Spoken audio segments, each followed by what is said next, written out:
ইরানের সঙ্গে চলমান যুদ্ধে নিহত 4 মার্কিন সেনা, নাম প্রকাশ করেছে পেন্টাগন। তারা সকলে আয়ার ড্রেস মাইন্সে অবস্থিত 103তম সাইডমেন্ডের কমান্ডোর সদস্য ছিলেন। কুয়েতের একটি টেকনিক্যাল অপারেশন সেন্টারে ইরানি হামলায় তারা 6 জন নিহত হয়েছেন।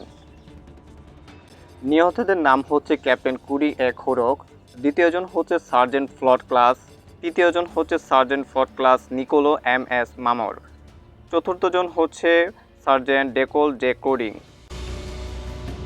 যুক্তরাষ্ট্রের এমন দক্ষ সেনাদের হারিয়ে রীতিমতো তালবাহানায় পড়ে গিয়েছে যুক্তরাষ্ট্র সেনাপ্রধান। কারণ হচ্ছে যে এমন স্পেশালিস্টদেরকে হারিয়ে রীতিমতো হতভম্ব। ৭৯তম থিয়েটার সাইডমেন্ডের commander general major Todd Erickson বলেন যে আমাদের দেশকে নিরাপদ রাখে এই ধরনের সাহসী নারী পুরুষরা, যারা প্রতিদিন নিজেদের জীবনকে ঝুঁকিতে ফেলে দেন। তারা আমেরিকার হৃদয়ে প্রতিনিধিত্ব করেন। আমরা তাদের নাম ও তাদের সেবা ও তাদের আত্মত্যাগকে স্মরণ করব।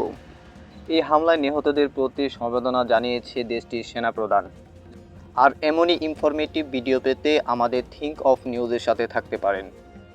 আর ইউটিউব চ্যানেল ও ফেসবুক পেজে নতুন হলে অবশ্যই চ্যানেলটি সাবস্ক্রাইব অথবা ফলো করে রাখবেন।